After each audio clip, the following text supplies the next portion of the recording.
This was the fourth factory fire in less than a month. We suspected arson, but had no proof. Over $1 million worth of insurance had gone up in smoke, and the underwriters were demanding to know why. My name is Frank Ballinger, Detective Lieutenant, M Squad, a special detail of the Chicago Police. The investigation was important enough to include my boss, Captain Gray, and the head of the arson squad, Captain Bates. The injured man was barely able to talk. He claimed he'd been using the factory as a place to sleep. He hadn't seen or heard anything last night until he awakened to find himself in a blazing inferno. This wasn't the work of an amateur. That's a point of origin sample from the last fire. The depth of char measures out exactly the same as the depth on the first 3 fires. So what does that mean? That the odds against 4 fires accidentally burning the same way are about 1,000,000 to 1. Well, what about a pyromaniac? Pyro usually just wants a blaze, the quickest and easiest way. No, we're up against a pro here, and a top one at that.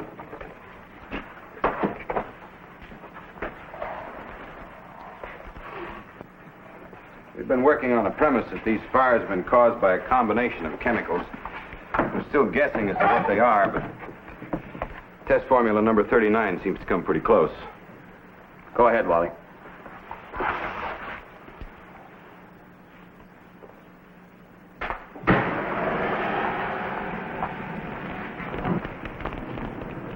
What we're mainly looking for is a comparison on density of char and acceleration rate of flames. They check with what we know about the real fires we're in business. Well, when do you expect the results? We think tomorrow.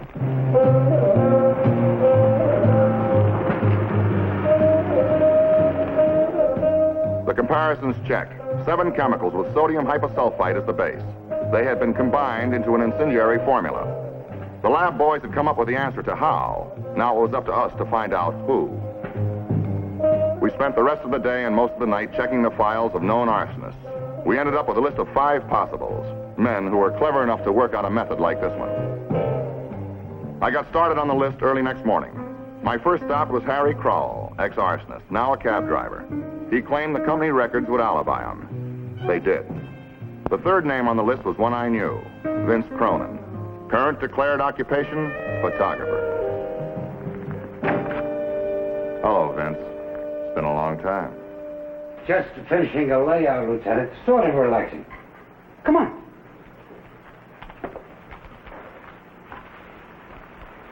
Go on. Get dressed.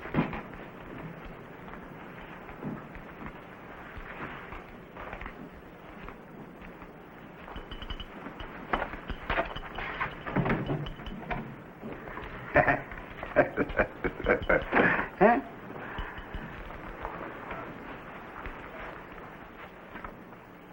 How long have you been in the photography business? Last year. Ever since I got out, Lieutenant. No more fires for me. I'm cured, so help me. Pretty nice looking place you got here. You must be in the chips. Well, I get by.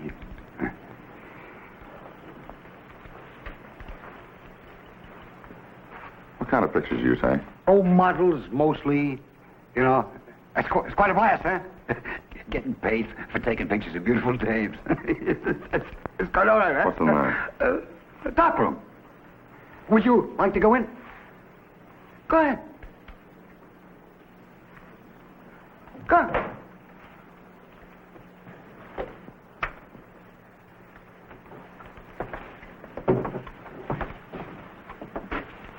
All that stuff, developing and printing, stuff like that, you know.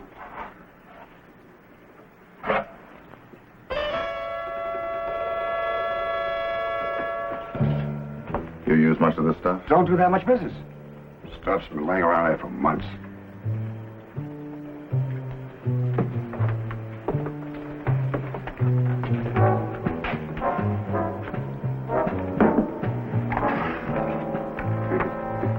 It's quite something, huh?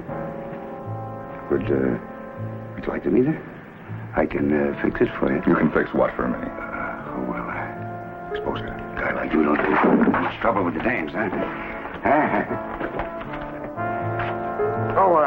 Look, honey, that'll be all. I'll call you when I get some more work. Just one more question, Cronin. Yes, sir. Where were you all day Wednesday? Wednesday. Well, I'll have to check. Wednesday. Yes. I had a modeling session all day here. 9 a.m. to 7 at night. After that, we went to the girls' apartment for dinner. How late did you stay? After 2. You know how it is when you have nice company, Lieutenant. What's her name and address? Ellie Sims, Crown Apartments. Sure, I'm sure, Lieutenant.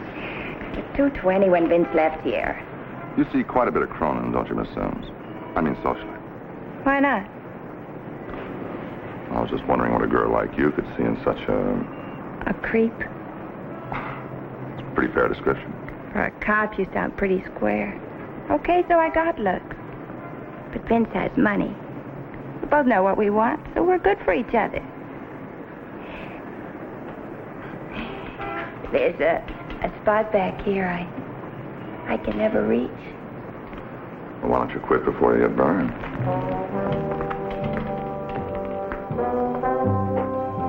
I spent the rest of the day and evening checking out my last 2 suspects, but neither of them was the man we were after. My mind kept going back to Vince Cronin. The girl had said he had money, and that can on his shelf was sodium hyposulfite. Any photographer would normally have it, but it was also the basis of the incendiary chemical formula. If Cronin was our fire maker, he'd have to have a large source of supply. I made every big photo supply for him in Chicago. I checked the sales of sodium hyposulfite for the past 2 months. All large purchases were legitimately accounted for. No one had apparently done any volume business with Vince Cronin. It looked as if I was on the wrong track.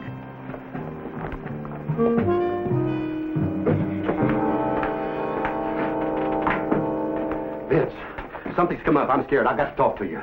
All right. Make it snappy. I got a dame coming up. There was a detective in my office today, and he wanted to know if we do business with you. Sit down. Sit down. Is that all? You're the only one that knows. That's not all.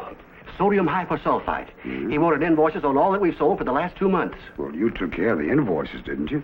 Oh, sure. I burned them just like you told me. There's no record. Well, what are you shaking about? We're in the clear. But suppose they check all the invoices. They're consecutively numbered. They'll find 4 invoices completely missing. Yeah. Wait, let me think.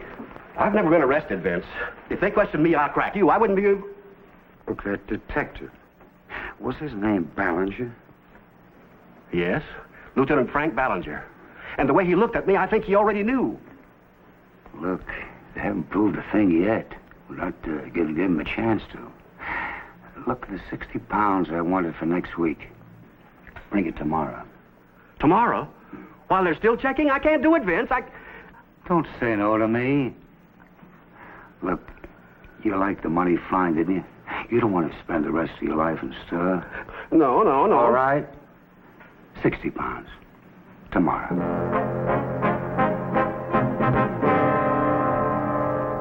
None of them had any invoices listed for Cronin. You know, there's a possibility he's got somebody in one of those plants working with him. Anything's a possibility. Yeah. Ballinger. Oh, yeah. What's his number? I'll call him. Yeah? Okay, I'll check it. It was arson. A night watchman just called, wants to talk to somebody about the factory fires. Could be a break. Could be. The watchman's name was Harris. I said I'd meet him in 10 minutes. He found some cans of stuff that somebody had moved in while he'd been out to supper. He didn't know what it was, but it smelled like chemicals. He'd read about the other factory fires in the papers, and he was worried.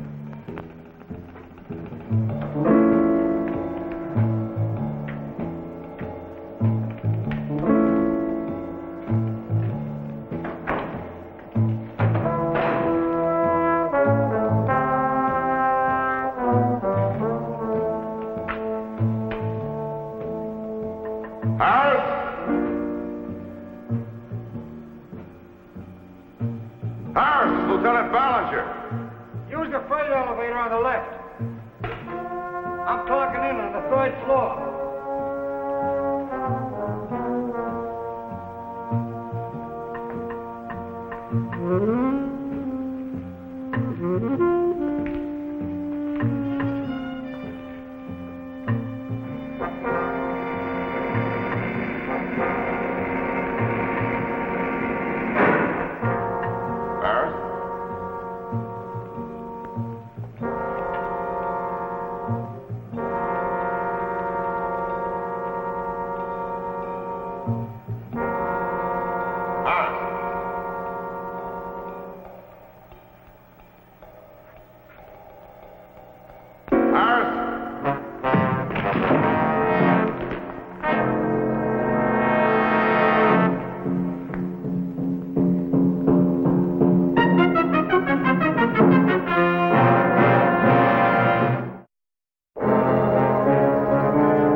thanks for coming, Ballinger.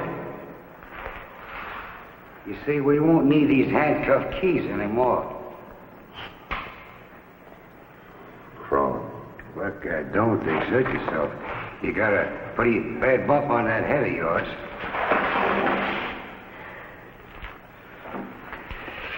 Look, Cronin. Think it over before you do anything foolish. I have every angle. Don't worry about me. You know, this is going to be very educational. First of all, I want you to know you were right. I was the one who started the 4 fires. You know, it took me 6 months to work out a perfect formula. You want to know how I really did it, huh? That's what's really been bugging you, huh? Well, I'm going to show you.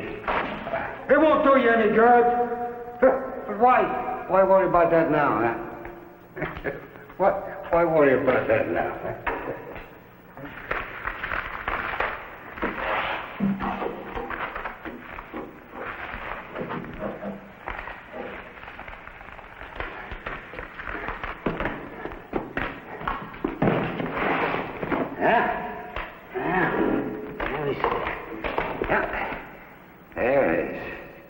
Vince Cronin, handy-dandy do-it-yourself fire starter.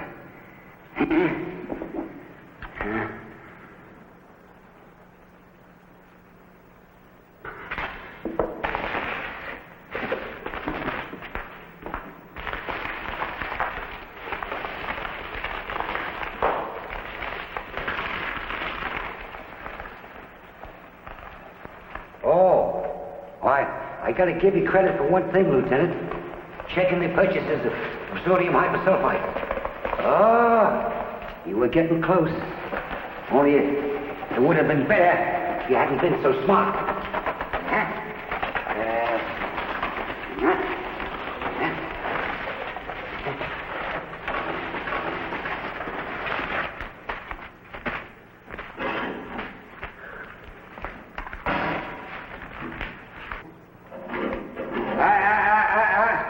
Not paying attention, Lieutenant. Forget the pipe, it won't give. You see, the floors are rotten, but the plumbing's still good. The building's no good for anything but the insurance. Now, I want you to watch. Huh? I want you to watch, huh? Watch just the way I sprinkle this along the floor. There we are. Come on. That's it.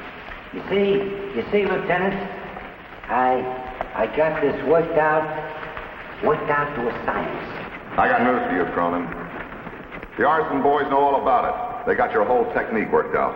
Yeah? Is that so, huh? Is that so? You torch this job and they'll pick you up before morning. They still have to prove I did it. You know, they won't be able to. You know why? Huh? Why? I got the perfect alibi. A gal will swear to anything I tell her as long as there's enough going for her. Oh, but you meant it, did you? Didn't you? Then again, I don't need an alibi. No.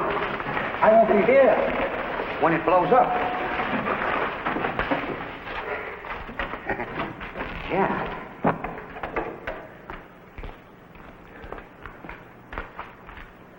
Hey, do you know an easy way to make a living, Lieutenant? Guess what I get for this job?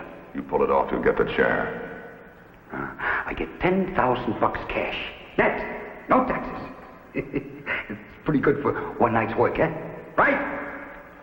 The kind of money you make in that photographic studio, I don't know why you take these kind of chances.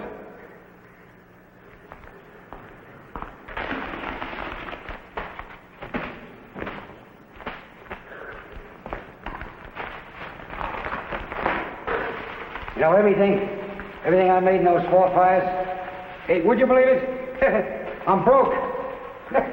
Broke. Women, yeah. You don't need that. You don't have that trouble, do you? Me, guys like you can always make out.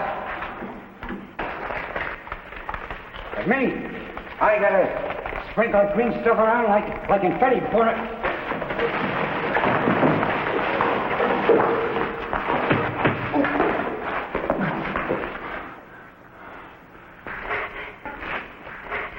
Oh, you'd like it this way, huh?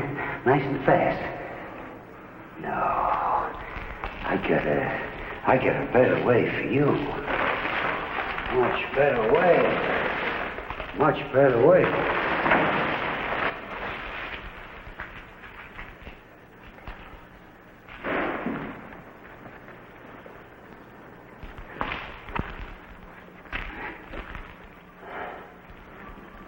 Yeah. This is my own invention. Hey, you see these notches? They're spaced exactly 4 minutes apart. Would you like to see how it works right now? Huh? Well, come on. Come on. Aren't you going to beg me not to do it? Aren't you? You're a brave man, Ballantyne, but wait a while. You see fires, but nothing like this. You see that head of hair of yours? It'll smoke for a few seconds before it bursts into flames. Why don't you shut that sadistic mouth of yours? You're wasting your time. Yeah, I guess you're right. We wasted about 1 whole minute. 1 whole minute. 1 whole minute.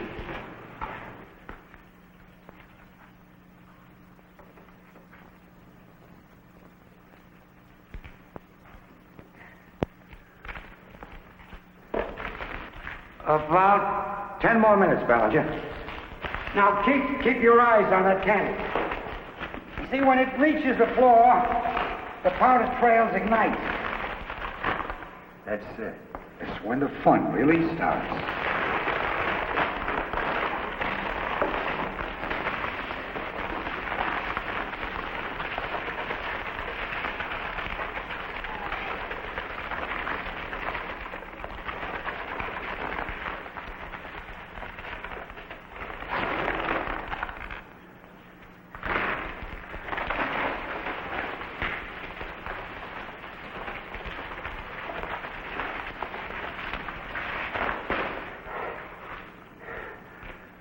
Oh, yes. Just one more thing, and then I gotta leave you. You see, when you go up, I'll be 5 miles away having a nice cold glass of beer. We see about 20 more pounds of this. Make sure the wall collapses fast, huh?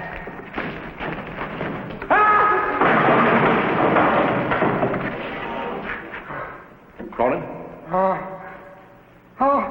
My leg! Oh, my leg! Cronin! My leg's smashed! Hey! Cronin! I can't stand the pain. Cronin! I can't stand. My leg is... Answer me, Cronin! It's broken. Oh. Can you hear me, Cronin? Oh, my leg! Cronin, can you hear me? The candle's burning down. Cronin, you're close to it. You can put it out. Cronin, throw something at the candle. My leg's smashed! Oh, my leg! Oh, my leg! What?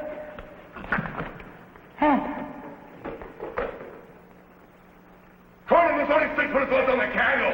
Now, look, I can save the both of us, but you gotta listen to me. Do as I tell you. Answer me, Cronin. There's still time if you do what I tell you. Cronin, the candle's burning down. There's not much time left. Cronin, do you hear me? Answer me, Cronin. I'm important. Cronin, do you hear me? Nobody laughs at me anymore. I'm smarter than even the cops. They're all scared of me. Answer me!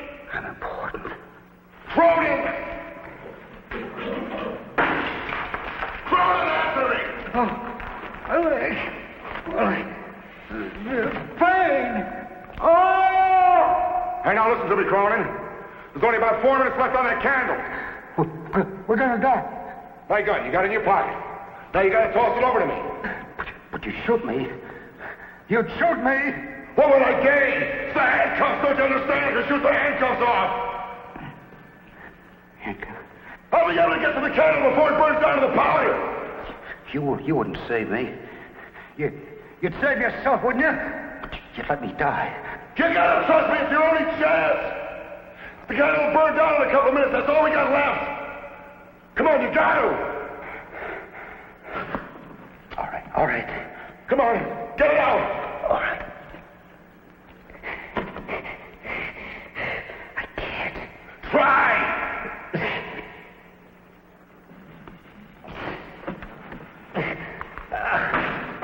Look at me. All right. There's only about a minute left. Toss me my gun. A little pain in the fire, and I'll throw it to it. You gotta make sure I can reach it. Cronin! Wake up! Wake up, Cronin. Look at me! Look at me, Cronin. Can you see me? Look at me. You gotta throw the gun at me. Now try to hit me because I'm handcuffed to this pipe, but I can't move.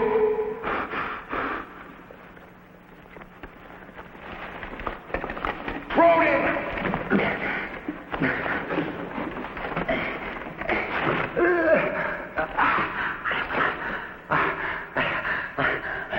I'm up.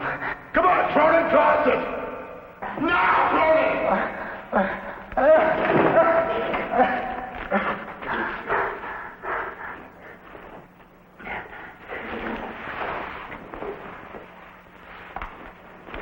Did you get it? Answer me. Answer me! Did you? Where are you? You said you saved me.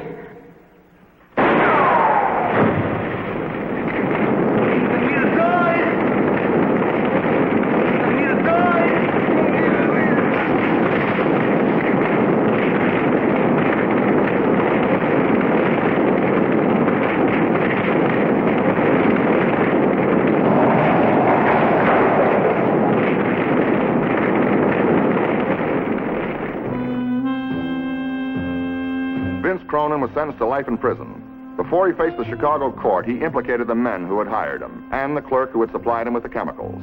All received stiff terms at Stateville. Owens, the man who had been accidentally burned, recovered completely and now has a steady job. He says it's not the hottest job in town, but that's the way he likes it.